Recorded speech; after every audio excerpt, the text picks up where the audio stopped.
안녕하세요. 복수의 끝을 본 40대 주부입니다. 저는 집안일을 할 때마다 사연 튜브를 듣고 있습니다. 사연 튜브에 나오는 사연을 들을 때마다 저는 매번 온갖 나쁜 놈들은 여기 다 모였구나 하며 개탄을 금치 못했죠. 그런데 얼마 전 제게도 사연 튜브에 사연을 보낼 만큼 경악스러운 일이 생긴 거지 뭡니까? 열 길 물속은 알아도 한 길 사람 속은 모른다고 하던데 그 사람을 다 안다고 생각했던 제가 지금 생각해도 어처구니가 없네요. 괜찮다가도 가끔 생각나면 열불이 터져 잠도 잘 안 오는데 창피해서 어디 주변 사람들한텐 말도 못하고 말이죠. 그래서 부족한 글솜씨지만 이렇게 사연을 보내고 그 사람에 대한 모든 걸 잊어보려고 합니다. 자, 그럼 지금부터 제 사연을 시작해 보도록 할게요. 제가 30살이 되던 해 어느 날 친정엄마께서 뜬금없이 제게 맞선 볼 생각이 있냐고 물으셨어요. 상대는 본인이 10년 넘게 다니던 피부과 원장님의 아들이고 오늘 병원에 갔다가 아버지 뵈러 온 원장님 아들을 우연히 봤는데 딱 제 스타일이라고 하면서 말이죠. 싫다고 몇 번이나 말했지만 계속해서 보채시는 바람에 저는 억지로 맞선 자리에 나갔습니다. 그런데 정말 안 나갔으면 땅을 치고 후회했을 정도로 저와 남편의 첫 만남은 완벽했습니다. 첫 만남이라 서로 어색하긴 했지만 그 짧은 몇 시간 동안 느낄 수 있었던 남편의 자상함과 배려, 그리고 무엇보다 언변이 뛰어나 저를 단번에 홀려버렸죠. 그날 이후 여러 번을 더 만났고 남편의 고백 이후 우리는 3년이란 연애 기간을 거쳐 결혼까지 하게 됐습니다. 결혼 생활도 남들이 부러워할 만큼 행복하게 지냈어요. 특히 제 주변의 유부녀 친구들은 제가 저희 시부모님 이야기를 할 때마다 저를 부러움의 눈빛으로 쳐다보곤 했고요. 그리고 제가 좋아했던 남편의 성격은 시부모님에게 그대로 물려받은 것이었는데요. 시부모님은 하나부터 열까지 얼마나 세심하신지 이런 말 하면 안 되지만 저희 친정 부모님보다 저를 더 신경 써주셨다 해도 과언이 아니랍니다. 또 제가 결혼할 당시 시부모님이 애지중지 키우시던 남편의 하나뿐인 여동생.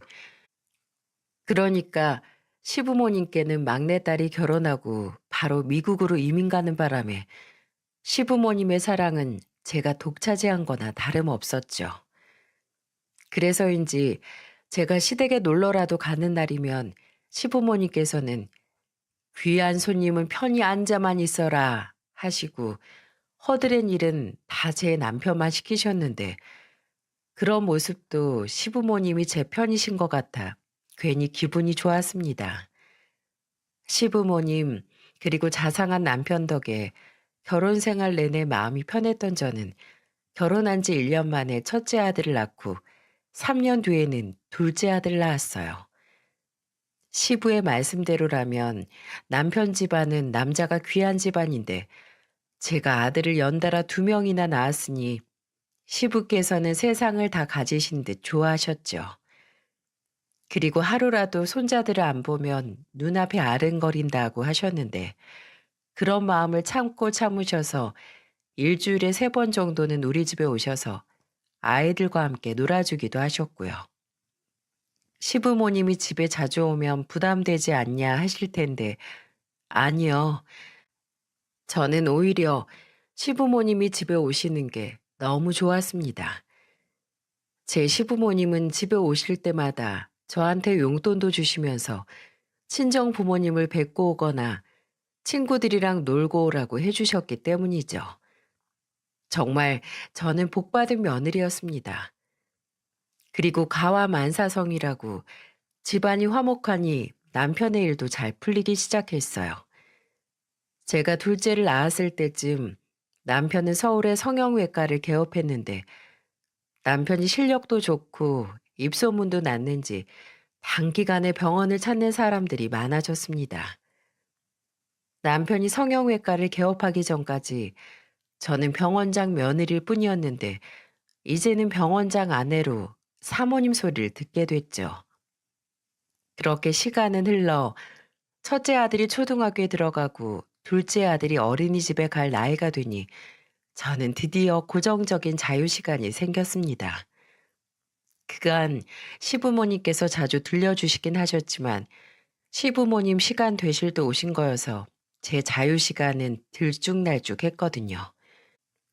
아이들을 학교와 어린이집에 보내고 오전 시간이 여유로웠던 저는 문득 남편이 운영하는 병원에 사람이 많아 점심시간도 잘 지켜지지 않은 채 진료를 보고 수술한다는 이야기가 생각났습니다. 생각해보니 몇 개월간 남편 병원에 가보지도 못했는데 그날은 시간도 있겠다. 저는 김밥, 샌드위치, 과일 등 남편과 직원들의 도시락을 챙겨 병원으로 갔어요.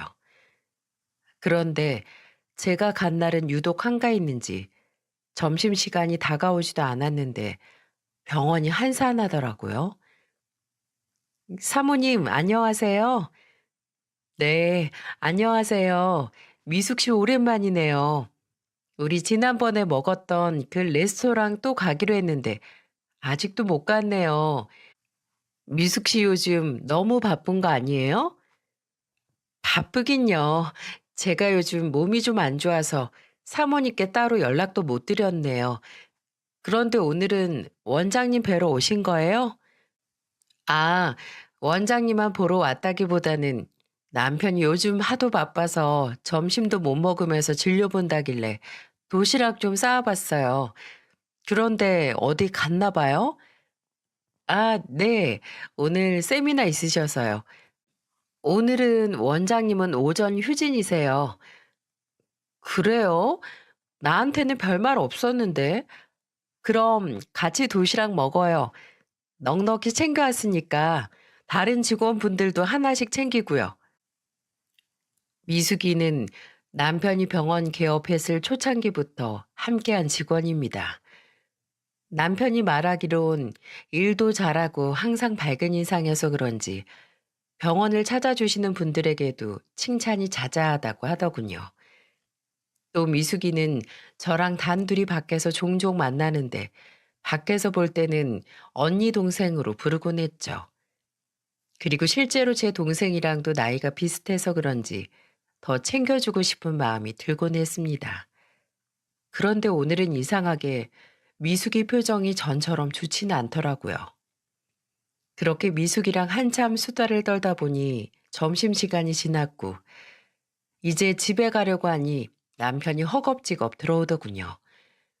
그런데 절 보고는 무슨 귀신 보듯이 화들짝 놀라는 게 아니겠어요? 여보, 어쩐 일이야? 아휴, 깜짝이야. 왜 소린 지르고 그래? 당신 밥도 못 먹고 일한다고 하길래 도시락 챙겨왔었지. 그런데 세미나 갔다던데 이렇게 빨리 왔어? 당신 세미나 하면 보통 저녁 늦게나 끝나지 않나? 아, 그건 세미나마다 다르지. 오늘은 오전 일찍 시작해서 일찍 끝났어. 이제 집에 가는 거지? 조심히 들어가. 이제 막 인사했는데 조심히 들어가라며 제 등을 미는 남편이 뭔가 미심쩍긴 했지만 곧 오후 진료 시작하는 시간이라 그런가 하고 그날 전 바로 집으로 돌아왔습니다. 그리고 며칠 뒤 저는 제 남편에게 성형 상담을 받고 싶다던 친구와 함께 다시 병원을 찾았습니다. 그런데 몇 년 동안 같은 자리에서 반갑게 맞아줬던 미숙이가 보이지 않았고 남은 직원들이 허둥대며 미숙이의 빈자리를 채우고 있더군요. 의아했던 저는 제 친구 상담이 끝나자마자 남편에게 물었어요. 여보, 미숙 씨 그만뒀어? 어, 몸이 안 좋다면서 그만둔다고 하더라고. 사람 그렇게 안 봤는데. 아니, 그만둘 거였으면 미리 말을 해줘야지. 갑자기 다음날부터 못 나온다고 해서 급하게 사랑 구하느라 얼마나 고생하고 있다고. 어머, 많이 아프대? 미숙 씨가 그럴 정도였으면 심하게 아픈 걸 텐데 어디가 아픈지 물어봤어? 아, 몰라. 처음부터 같이 했던 직원이라 내가 이 사정 저 사정 많이 봐줬는데 어떻게 마무리를 이렇게 하고 나가는지. 이래서 직원들한테 잘해줄 필요가 없다니까. 여보, 무슨 말을 그렇게 해. 이 병원 처음에 홍보도 안 되고 그랬을 때 미숙 씨가 얼마나 열심히 했는지 누구보다 잘 아는 사람이. 그리고 당신 안 그러다가 요즘 말을 왜 그렇게 정없이 해? 친구랑 같이 듣기 민망할 정도네. 아니, 당신은 미숙 씨가 어떤 사람인지도 모르면서 왜 무작정 그 사람 편을 드는 건데? 뭐라고? 그래, 어디 말해 봐봐. 미숙이가 어떤 사람인데? 아, 됐어. 어떻긴 뭘 어때? 직장을 그렇게 하루아침에 그만둔다고 하는 사람이면 말 다 한 거지. 요즘 일자리 구하는 게 하늘의 별따기인데 복에 겨운 거지 뭐. 친구분 상담은 다 끝났으니까 잘 생각해 보시고 제 아내 통해 다시 연락 주세요. 제가 만족스럽게 잘해 드릴게요. 그럼 조심히 가세요. 제게 늘 미숙이만큼 일 잘하는 직원이 두 명만 있어도 병원 하나를 더 세울 수 있다며 칭찬을 아끼지 않던 사람이었는데 남편의 갑자기 확 변해버린 태도에 전 이해하지 않을 수 없었습니다. 그리고 남편 말대로 인수인계할 사람도 뽑아놓지 않고 돌연 관둔다고 나가버린 미숙의 행동도 이해가 되지 않았죠. 그래서 전 집으로 돌아가 미숙이에게 전화를 걸었어요. 그런데 진짜 무슨 일이라도 있는 건지 미숙이는 제가 수없이 남긴 부재 중에도 전화 한 통 걸려오지 않았습니다. 그리고 심지어 나중에는 제 번호가 차단되기라도 했는지 통화 연결음이 한두 번 울리고는 바로 상대가 전화를 받을 수 없다며 끊겨버렸죠. 옛말에 든자린 몰라도 난자린 티가 난다고 미숙이가 갑자기 그만두니 덩달아 남편도 많이 바빠졌어요. 남편은 야근하고 집에 들어올 때마다 미숙이의 욕을 어찌나 하던지요. 처음에는 남편 말을 듣다 보니 저도 감정이입이 됐습니다. 그래서 저랑 개인적인 친분도 두터웠고 둘만의 추억들도 있었는데 제게 아무 말도 없이 관둔 미숙이가 미웠죠. 그런데 왜 좋은 얘기도 여러 번 하면 듣기 거북한데 남편이 저렇게 시도 때도 없이 얘기하니 이제는 미숙이를 떠올리기도 싫어지더군요. 그렇게 남편의 미숙이 욕은 미숙이가 그만두고 한 달쯤 지나서야 멈췄습니다. 그리고 며칠 뒤 저는 남편 병원 근처에서 브런치 모임이 있어 나갔다가 생각보다 빨리 끝나는 바람에 남편 병원 직원들에게 줄 간식을 사서 병원으로 갔죠. 그때가 오후 진료 시작 15분 전이었는데 다들 밥 먹느라 아직 안 들어왔는지 병원이 조용하더군요. 저는 기다리면 오겠지 뭐 하는 생각으로 대기실에 앉아 있었는데 병원 끝쪽 탕비실에서 남편이 껄껄거리면서 웃는 소리가 들리더군요. 남편은 혼자 밥 먹는 걸 좋아해서 직원들이 밥 먹으러 나가면 간혹 탕비실에서 혼자 밥을 먹곤 했는데 저는 그날도 그런 줄 알았습니다. 하지만 탕비실 근처로 가보니 웬 낯선 여자의 웃는 목소리도 들리는 게 아니겠어요? 저는 순간 이게 뭔가 싶어서 탕비실 문을 확 열어젖혔죠. 너, 당신이 여기 웬일이야? 당신 요즘 말투가 영 이상하네? 지난번에는 나한테 어쩐 일이라고 그러질 않나. 오늘은 웬일이냐 그러고. 내가 뭐 못 올 때 오는 사람도 아닌데 말이야? 당신이야말로 여기서 뭐 하는데? 이 여자분은 누구고? 아, 우선 인사해. 여기 순영 씨. 새로운 직원분이야. 새로 왔다고? 사모님 안녕하세요. 김순영이라고 합니다. 네, 반가워요. 그런데 난 사람을 새로 뽑았다는 얘기를 못 들어서 제가 오해할 뻔했네요. 이 사람도 참, 내가 뭐 직원 뽑고 안 뽑고 당신한테 일일이 얘기해야 돼? 뭐? 아니, 뭘 그렇게까지 말을 하고 그래? 그것도 새로 왔다는 직원 앞에서? 아, 됐어. 순영 씨, 제가 말한 대로만 해주면 아무 문제 없어요. 그리고 그만둘 거면 적어도 2주 전에는 미리 말해주고요. 알겠죠? 순영 씨 전 사수가 갑자기 그만두는 바람에 우리가 아주 힘들었다고. 네, 알겠습니다. 그럼 이만 나가봐요. 저는 이상하게 지난번부터 남편의 말투가 영 거슬리더군요.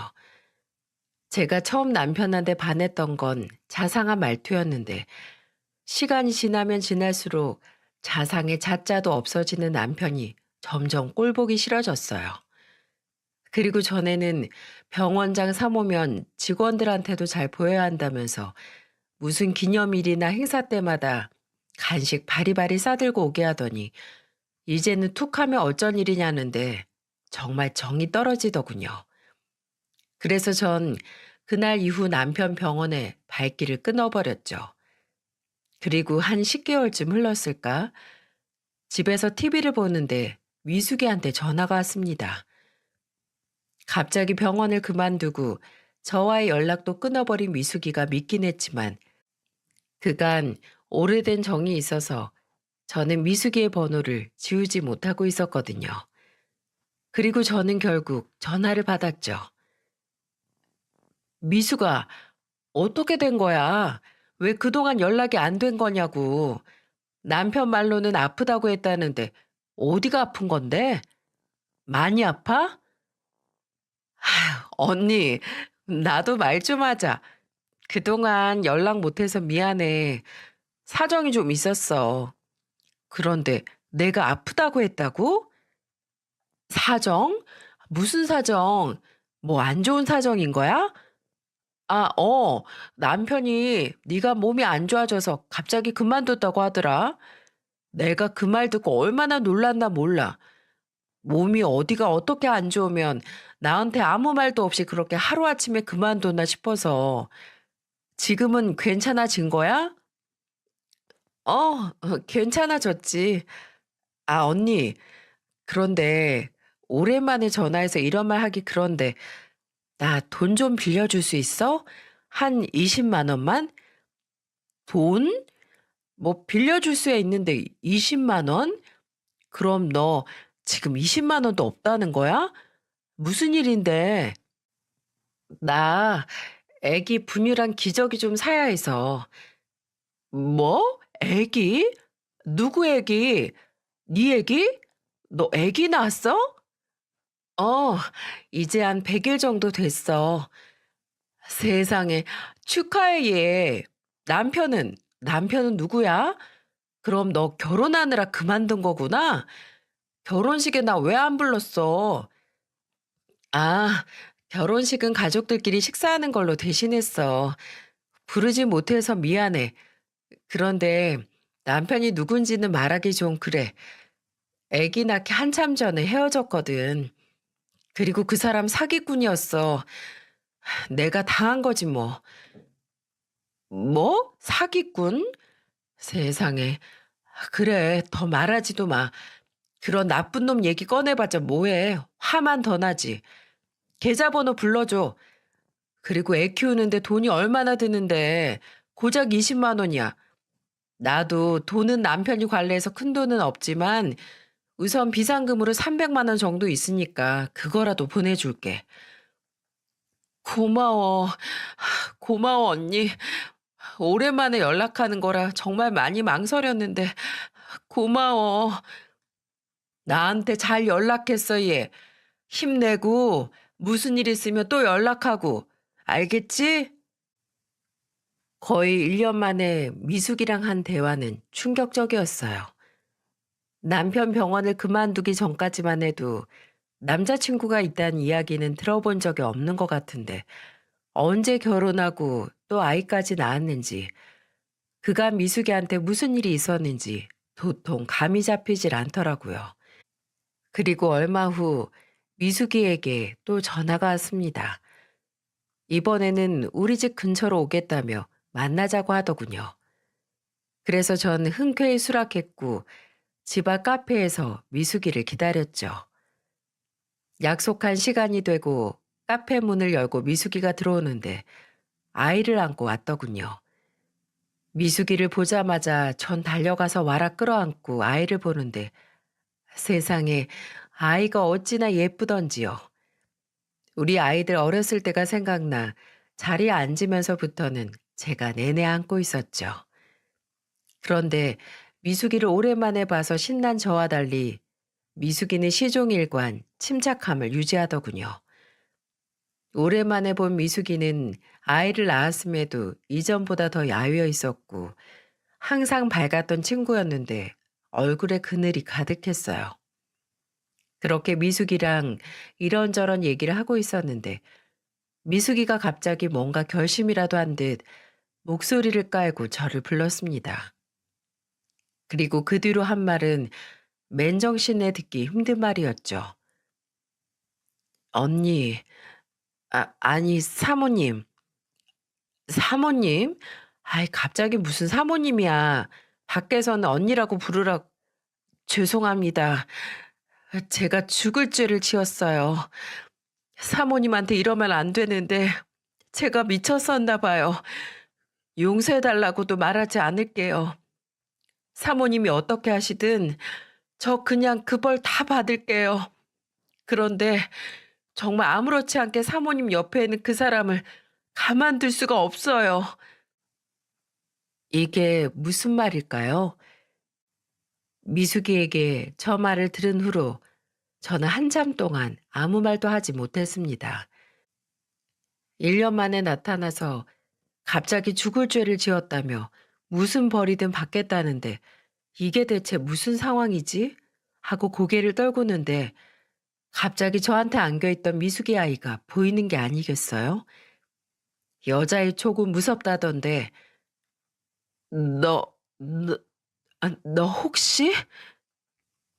속으로 아니길 빌며 저는 미숙이와 제 품에 안겨있는 이 아이를 번갈아 가면서 봤습니다. 설마요. 설마 그럴 리가 있겠어? 하고 마음을 다잡는데 미숙이 입에서 나온 말은 제 설마를 처참히 밟아버리더군요. 맞아요. 그애 병원장님 애예요. 죄송해요, 사모님. 뭐? 뭐가 맞아? 내가 안고 있는 이 애가 내 남편 애라고? 엄마는? 엄마는 너고? 네. 나지막이 네라고 대답한 미숙이를 보고 있자니 저는 갑자기 괘씸함과 분노가 밀려오더군요. 그리고 아이를 잡고 있던 한 손을 풀어 미숙이의 뺨을 내리쳤습니다. 그런데 미숙이는 제게 맞을 걸 각오라도 했다는 듯 아무 미동 없이 바닥만 보고 있었죠. 그 모습에 분한 저는 뺨을 한 대 더 내리쳤고 이번에는 미숙이가 눈물을 흘리기 시작했어요. 사모님, 죄송해요. 그런데 이렇게 다 말하고 차라리 몇 대 맞는 게 더 낫네요. 뭐? 지금 내 기분을 이렇게 그지같이 만들어 놓고 너는 고작 몇 대 맞은 거로 죄책감 덜었다 이거야? 너 내가 이걸로 끝낼 것 같아? 내가 널 얼마나 믿었는데 네가 나한테 이럴 수가 있어. 아니에요. 죄책감을 덜었다뇨. 아마 평생 가도 전 이 죄책감 못 덜어요. 너, 그런데 나한테 이걸 인제 와서 말한 이유가 뭐야? 평생 숨길 수도 있었을 텐데 뭐 때문에 말하는 거냐고. 얼마 전 제가 사모님께 돈 빌려달라고 연락드렸을 때요. 저 그때 배고프다고 칭얼거리는 아이가 너무 불쌍해서요. 정말 그러면 안 되는데 생각나는 사람이 사모님밖에 없어서 염치도 없이 연락드렸던 거였어요. 그런데 앞뒤 안 따지시고 1년 만에 전화한 제게 갑자기 큰돈을 턱 보내주시는 사모님을 보는데 이건 정말 아니더라고요. 그래서 늦었지만 지금이라도 바로잡고 싶었어요. 하, 맞네.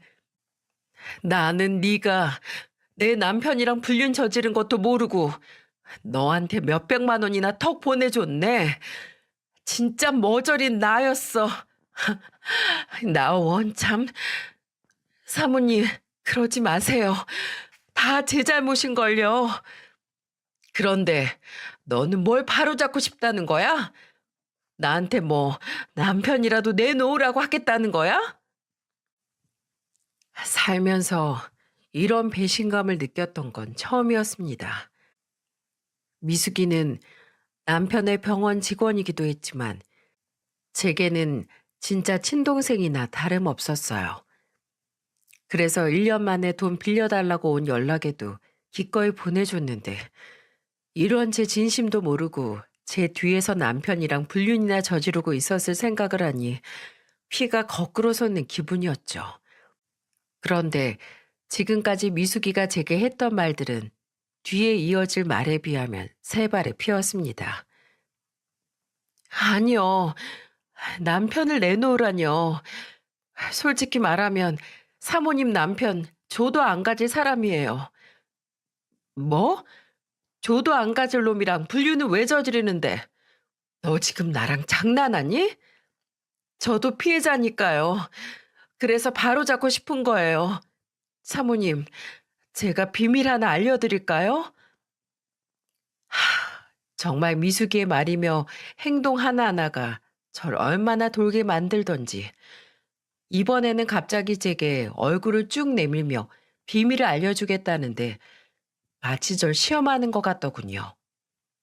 나를 속이고 내 남편과 그런 짓을 해서 애까지 낳은 여자의 말을 더 어떻게 믿을 수 있겠냐만 그래도 한번 들어보기로 했죠. 사모님, 사모님 남편, 그러니까 병원장이요. 그놈 스폰서예요. 뭐? 스폰서? 지금 무슨 말을... 사모님, 사모님 남편 성형외과에 연예인 되겠다고 성형수술하러 오는 애들이 얼마나 많은지 모르시죠? 그런데 갑자기 얼굴만 예뻐진다고 벼락스타가 될 수 있겠어요? 성형수술 받고 예뻐지면 이제부터 오디션 보러 다니고 그러는데 그 사이에 무슨 돈이 있겠냐고요. 성형수술하느라 큰돈 나갔겠다. 당장 생활비도 없겠다. 그런 애들은 아주 미치는 거죠. 그런데 그때 딱 사모님 남편, 그러니까 병원장이 지원해 주겠다고 하는 거예요. 안 그래도 병원장 수술 덕에 본인들 예뻐져서 신뢰가 높아져 있잖아요. 그런데 그런 병원장이 본인 외모도 인정해주고 또 유명해질 때까지 용돈도 대주고 한다고 만나자는데 거절할 애가 몇이나 있겠어요? 너, 너 지금 무슨 말 하는 거냐고? 내 남편 이 여자 저 여자한테 돈이나 퍼주고 있었다는 거야? 네, 바로 그거예요. 그것도 총각 행세를 하면서 그러고 다녔다는 거죠. 그럼 너도 돈 받았니?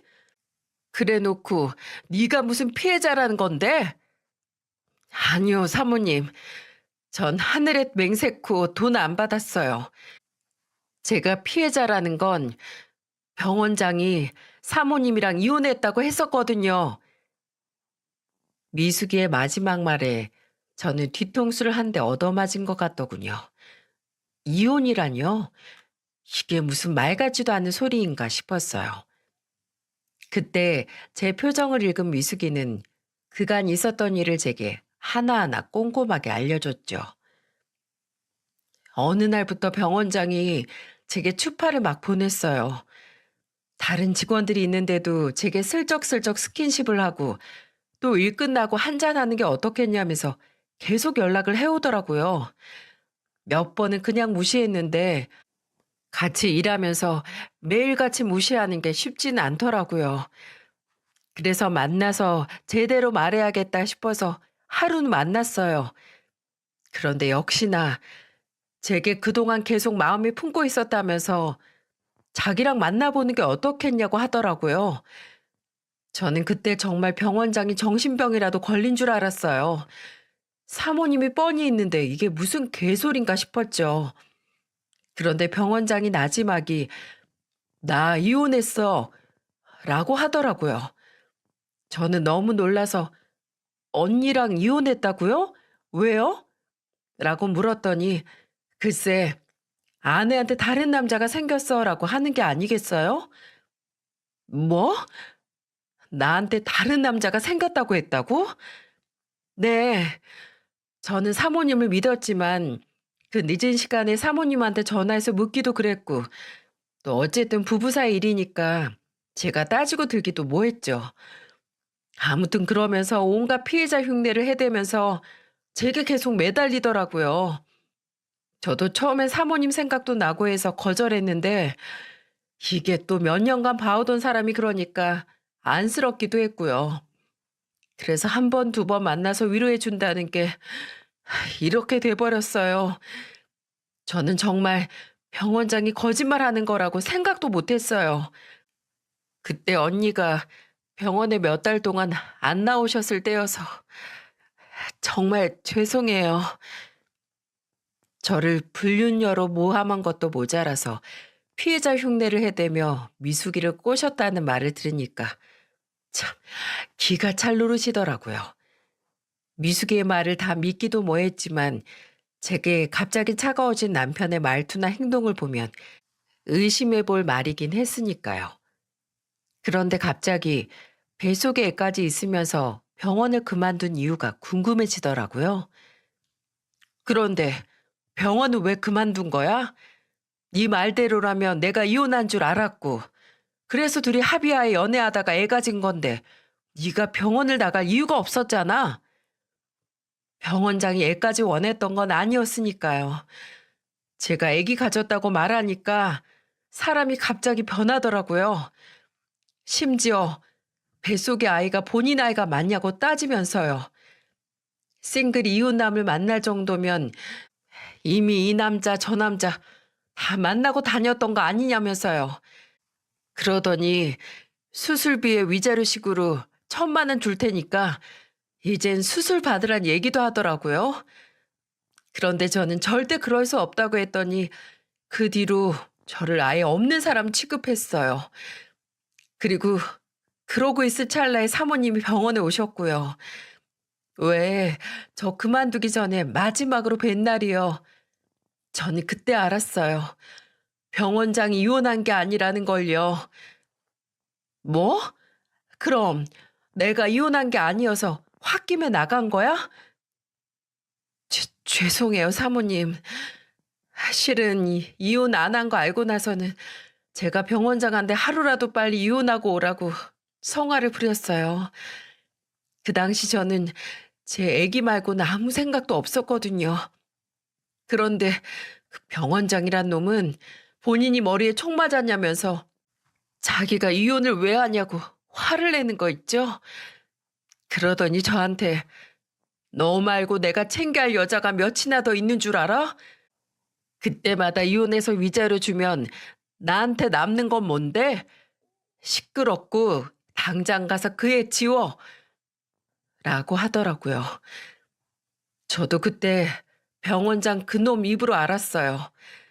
이 여자 저 여자 후원해주고 있는 걸요. 모든 걸 알고 나니까 이런 놈한테 빠진 제가 너무 부끄럽더라고요. 고작 이딴 놈한테 매달렸다고 생각하니 제 자신이 너무 한심하기도 하고요. 그래서 그만둔다고 했더니 글쎄, 그래, 잘 됐다. 안 그래도 일자리 구해줄 여자애가 하나 있었는데 너 자리에 걔를 앉혀야겠다. 이러는 거 있죠? 그 자식 완전 여자의 눈이 돌았어요. 미숙의 마지막 말을 끝으로 저는 아무 기억도 나지 않았어요. 짧은 시간에 여러 충격을 받아서 기억을 못한 건지 아니면 기억하기가 싫었던 건지 정말 머릿속이 하얘지더군요. 저는 그날 미숙이랑 3시간이 넘도록 남편, 아니 그 자식 얘기를 했고 우선 이 말이 전부 사실인지 아닌지 확인을 했어야 했죠. 그날 밤 저는 자고 있는 그 자식의 핸드폰을 뒤져봤습니다. 참, 그런데 그 자식의 핸드폰을 들자마자 저는 어이가 없어서 웃음만 나더군요. 핸드폰에 잠금 같은 걸 왜 걸어두는지 모르겠어. 그런 거 찔리는 거 많은 사람들이나 걸어두는 거 아니야? 라고 말했던 그 자식의 핸드폰은 버젓이 얼굴 인식으로 잠금이 걸려 있더군요. 그런데 뭐 이미 이 지경까지 왔는데 제가 못할 게 뭐가 있겠습니까? 저는 제 옆에서 자고 있는 그 자식의 이마를 손바닥으로 세게 한 대 퍽 쳤습니다. 그러니까 그 자식이 소스라치게 놀라면서 일어나더군요. 그러고는 제게 무슨 짓이냐며 소리를 질러댔는데 전 그 사이에 그놈 얼굴에 핸드폰을 들이밀었죠. 처음에는 이게 무슨 일인가 싶어 얼빠진 놈처럼 저를 쳐다보더니 이내 본인 핸드폰인 걸 알았는지 저를 밀쳐내며 핸드폰을 빼앗으려고 하더군요. 그러면서 제게 소리치는 게 아니겠어요? 당신 지금 뭐 하는 짓이야? 이 밤에 내 핸드폰을 왜 들고 있는 건데? 부부 사이에도 엄연히 사생활은 존중해줘야지. 당장 핸드폰 내놔. 그래? 사생활을 존중해줘야 한다고? 그래. 내가 당신 사생활 존중하며 물어볼게. 그러니까 지금 내가 묻는 거에 정확하게 사실대로 대답해야 할 거야? 뭐? 갑자기 무슨 소리 하는 거야? 당신, 나 말고 딴 여자 만나고 계시나요? 뭐? 무슨 질문이 그래? 사생활을 존중해달라며. 왜? 더 공손하게 물어봐줘? 남편님, 남편님? 미숙이랑 불륜 저지르셨나요? 미숙이 애도 있던데 그 애가 당신 애는 맞나요? 말이 되는 소리를 해. 아, 이미숙 진짜. 당신 이미숙 만났어? 그 스토커. 걔 내 스토커야. 걔랑 불륜은 무슨 불륜? 당신이 속고 있는 거라고. 어디서 누구 애인지도 모를 애 임신해서는 내 애라고 우기는데 내가 얼마나 골치 아팠는 줄 알아? 걔 완전 정신 이상자야. 그래? 내가 그 말 믿어도 돼? 여기서 거짓말하는 거면 당신 나중에 국물도 없어? 그럼 그런 스토커 말 믿고 날 의심하는 거야? 당신도 참. 당신은 날 뭘로 보고 오히려 내가 당신한테 실망할 것 같은데? 알겠어. 대신 뭐가 됐든 나한테 안 걸리는 게 좋을 거야. 내가 뭐라도 알아내면 난 당장 당신 부모님께 달려갈 거거든. 그래. 당신 맘대로 해. 그런데 잘 자고 있는 사람은 왜 깨우고 그래? 내일 일찍 나가야 한다는 내 말 까먹은 거야? 나 다시 잔다. 뻔뻔하게 나오는 남편 놈을 보고 있자니 어찌나 약이 오르던지. 그런데 참 저도 저라고 남편 놈이 저렇게 우겨대니 남편 말을 믿어보고 싶긴 하더라고요. 솔직히 말하면 제게도 아이가 2명이나 있으니 그 당시에 이혼이 부담되긴 했거든요. 차라리 남편 놈이 끝까지 아니라고 우겨줬으면 싶기도 했던 것 같네요. 남편 말대로 미숙이가 진짜 스토커였으면 좋겠다 싶기도 했고요. 아마 이래서 남편의 불륜을 알고도 모른 척 넘어가주는 여자들이 생기는 거구나 싶었습니다. 그렇지만 반대로 생각해보니 이 모든 게 사실이라면 이런 몹쓸 놈, 품 안에서 제 자식들을 키울 수 없는 노릇 아니겠어요? 이런 여자의 미친 정신 나간 놈이라면 하루빨리 제 애들한테서 떼어놓는 게 엄마가 할 몫이니까 말이죠. 다음 날 저는 친자 확인 검사를 예약했어요. 그리고 예약날 저는 남편의 칫솔을 챙겨 친자 확인해주는 기관으로 갔고요. 그리고 사전에 미숙이도 그곳으로 아이를 데리고 오라고 했습니다. 남편의 말이 맞다면 미숙이가 샘플을 조작할 수도 있다고 판단했던 저는 그 자리에서 직원의 도움을 받아 미숙이 아이의 입에 면봉을 넣고 샘플을 채취했어요. 그리고 이틀 정도 뒤에 검사 결과를 받았는데 정신 이상자는 미숙이가 아닌 제 남편 놈이란 걸 확실하게 알 수 있었죠. 네, 맞습니다. 미숙이가 데려온 그 아이가 제 남편 놈의 친자식이 맞더군요. 세상에, 아무리 불륜이라지만 제 친자식을 낳은 여자를 스토커, 정신 이상자로 몰아가는 게 말이나 되는 소리입니까? 게다가 본인 아이가 맞냐고 미숙이를 몰아붙이고, 그리고 뭐요? 싱글이 이웃남을 만날 정도면 이미 이 남자 저 남자 다 만나고 다녔던 거 아니냐고요? 나 참 어이가 없어서. 아내가 있고 애가 둘이나 있는 놈이 이웃남인 척 싱글 여자 만나 임신시켜 놓고 모른 척 배째라는 건 인간이 할 짓인가요? 제가 미숙이를 옹호하는 건 아니지만 정말 제가 살 맞대고 자던 놈이 이런 저질 같은 사람이었다고 생각하니 그 인간한테 닿았던 제 살들이 다 쭈뼛쭈뼛 서는 것 같아 소름이 끼치더군요. 저는 그 길로 친자 확인서를 들고 시부모님께 갔습니다. 그 당시 시부께서는 병원을 정리하시고 시무랑 전원주택에서 살고 계셨는데요. 그 조용하고 평화롭던 곳이 제 등장으로 인해 산산조각났죠. 영희야, 네가 이 시간에 여긴 무슨 일이니? 아버님, 아버님께 보여드릴 게 있어서 왔어요. 저는 가방에서 친자 확인 결과 보고서를 꺼내 시부모님께 보여드리며 이렇게 말했습니다. 한쪽은 아버님 아들이고 한쪽은 아버님 아들의 자식이에요. 눈이 평소보다 더 커진 시부모님은 종이를 뚫어져라 보는데 사람은 보고 싶은 것만 본다더니 친자 확인서에 있는 성별에 눈이 꽂히셨더라고요. 평소 제게 손녀딸은 언제 볼 수 있는 거냐며 노래를 부르셨는데 하필 미숙이가 낳은 애가 딸이었거든요.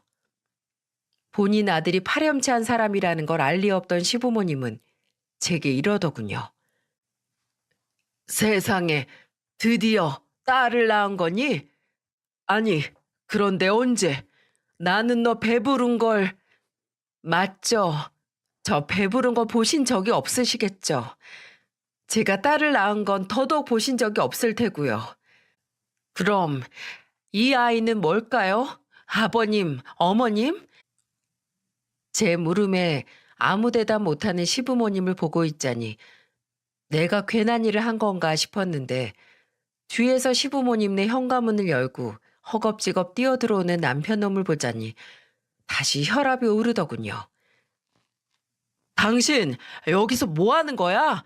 나하고 얘기해, 나하고. 내가 말했지. 걸리지 말라고. 미숙이가 데리고 있던 애 당신 친자식 맞던데? 당신 부모님이 그렇게 기다리고 기다리던 손녀딸. 당신 번거로울까 봐 내가 직접 애 데리고 가서 친자 확인도 끝내서 왔어. 자, 이거 친자 확인서 봐봐. 당신. 제 말이 끝나기 무섭게 시부는 본인의 몸을 던져 남편 놈을 때리기 시작하시더군요. 시모는 아예 할 말을 잃으셨는지 바닥에 주저앉아 친자 확인서만 보고 계셨고요. 정말이지 시부모님께는 죄송했는데 그래도 매도 먼저 맞는 게 낫다고 뒤이어 터져나올 일들도 제가 하나하나 알려드렸어요. 아버님, 진정하세요. 아직 할 말이 더 남았거든요. 당신 조용히 하라고. 이따가 나랑 이야기해. 제발 아무 말도 하지 마. 뭘 아무 말도 하지 마. 내가 분명 경고했지. 나한테 걸리지 말라고 말이야. 아버님, 그간 아버님 아들이 성형외과에서 여자 꼬셔가지고 그 여자들한테 돈을 다 대주고 있었더라고요. 그리고 그중 한 명이 순영이라고 지금은 병원에서 일도 하고 있고요. 돈을 주다 이젠 본인 일터로 불러서 여왕처럼 모시며 월급도 주고 있더라고요. 제가 의사 남편 뒀다고 주변에서 그렇게들 부러워하던데 의사 남편이 이런 천하의 쓰레기인 걸 알아도 절 부러워할까요? 아버님 생각은 어떠신가요? 그, 그걸 어떻게 알았냐고, 이 자식아? 당신이 미숙이가 그만둔다고 했을 때 말했다며. 세상 똑똑한 척은 혼자 다 하더니. 아니, 그리고 당신 진짜 사람이야? 미숙이 그렇게 그만두게 만들어 놓고 나한테는 책임감이 없니 뭐니 하면서 그렇게 욕을 해대? 그리고 네가 돈 대주는 여자를 병원에서 일을 시켜? 너 그때 탕비실에서 그 기집애랑 히덕거리고 웃던 것도 거기서 연애질한 거지? 이 천하의 못된 자식아. 너 같은 놈은 내가 절대 그냥 못 둬. 너 더 이상 의사 못할 줄 알아. 여보. 누가 네 여보야? 그 더러운 입으로 나 부르지도 마. 아버님, 아버님 이 사람이 어떤 사람인지 이제 아시겠죠? 저 이런 사람이랑 단 하루도 못 살아요. 그리고 이런 놈 품 안에서 아버님이 그렇게 애지중지하시는 손자들을 어떻게 키우나요? 안 그래요? 제 말에 더 이상 대꾸할 힘도 없으셨는지 아버님은 휘청거리시는 몸을 이끌고 본인 방으로 들어가셨어요. 그리고 저는 남편놈 손에 이끌려 집으로 왔죠. 집에서도 제게 내내 비는데 그 더러운 모습이 더는 보기 싫더군요. 저는 그놈과 더는 말도 섞기 싫어. 애들한테 이런 걸 보이기 싫으면 당장 집 나가! 라고 소리쳤고 꼴의 지도 아빠라고 애들한테 창피하긴 싫었는지 드디어 집을 나가더군요. 그리고 다음 날 시부모님께서 저를 찾아오셨죠. 영희야, 내가 미안하다. 고작 저런 놈을 아들이라고 낳아놓고 너한테 보낸 거. 그게 제일 큰 죄다. 모든 걸 다 알았을 때 네 심정이 어땠을꼬. 다 내 죄다. 다 내가 잘못 키운 죄야. 내 아들 용서하란 말은 안 한다. 대신 네 분 풀릴 때까지 할 수 있는 모든 걸 다 동원해서 네 한 풀거라. 꼭 그렇게 해. 저런 놈이 무슨 남편이고 아빠고 또 병원장이 될 수 있겠니? 모든 곳에서 저런 놈은 수치다. 그리고 오늘부로 나한테도 더 이상 아들은 없다. 나도 그런 자식 내 아들로 두기 싫구나. 그리고 내 손자들한테도 저런 아비는 없어야지. 그래야지. 그러니 네가 혹여라도 저 자식 새치여에 놀아나지 않았으면 좋겠구나. 그 말 하려고 왔다. 아버님, 감사해요. 전 혹시라도 아버님이 그 사람 편 드실까봐, 그럴까봐 정말 걱정 많이 했어요. 그렇게 되면 제가 아버님마저 미워해야 하는 상황이 생기니까요. 정말 제발 그러지 않기만을 바랬는데 정말 감사해요, 아버님. 아니다. 내가 오히려 너한테 미안하고 고맙구나. 저런 놈한테 넘어가지 않아줘서 고마워. 연애 때부터 결혼 생활 내내 언제나 제 편이셨던 아버님은 마지막까지도 제 편을 들어주셨어요.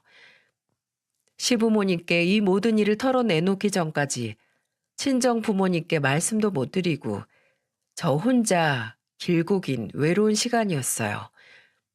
그래서 겉으론 강한 척 했어도 속으로는 쉴 새 없이 무너졌던 저였는데 이렇게 시부모님이 제 마음을 알아주시니 저는 다시 한번 일어났습니다. 그리고 우리 모두를 이런 구렁텅이에 빠뜨린 그 자식을 더더욱 용서할 수 없었죠. 그리고 용서할 수 없는 사람이 하나 더 있었는데 바로 미숙이었습니다. 알고 시작했든 모르고 시작했든 알았으면 현명하게 대처를 했어야 하는 거 아닌가요? 나중에 저와 이혼하지 않았다는 걸 알고도 본인의 아이를 위해 되려 이혼하라고 성화를 부렸다뇨? 저에게 모든 사실을 알려주긴 했어도 미숙이 죄가 모두 용서되는 건 아니었으니까요. 미숙이의 상황이 딱하긴 했지만 그렇다고 그냥 모든 걸 덮을 수는 없었죠. 그래서 저는 미숙이에게 한 가지 제안을 했습니다. 제가 그놈이랑 이혼하고 현 상황에서 받을 수 있는 최대한의 위자료를 받아내면 그때 모든 걸 폭로해서 남편 병원을 망하게 해달라고요. 지금 화가 난다고 해서 망하게 만들면 제가 위자료로 받을 게 없어지는 거 아니겠어요? 위자료는 제 몫이니 당연히 받아야 하는 거고 그 자식은 그 병원을 이용해 여러 여자들을 데리고 놀고 상처 줬으니 그 병원 또한 없어져야 맞는 거죠. 저는 시부모님이 구해주신 변호사를 통해 이혼 소송을 진행했습니다. 그리고 동시에 상간자 소송도 진행했죠. 그랬더니 이제야 눈치가 좀 생겼는지 남편 놈이 제게 와서는 본인의 잘못을 줄줄 읊으며 사정사정 하더라고요. 그런데 고작 이런 걸로 취소할 이혼이었으면 시작도 하지 않았겠죠? 저는 공개할 수는 없지만 변호사를 통해 받아낼 수 있는 최대 위자료를 받아냈어요. 그 후 잠잠하던 미숙이는 그놈의 병원으로 찾아가 본인 스스로가 상간녀인 걸 밝히는 대자보를 들고 병원 입구에서 몇 날을 서 있었습니다. 그리고 집으로 돌아가면 인터넷으로 그놈의 만행을 적어 올렸죠.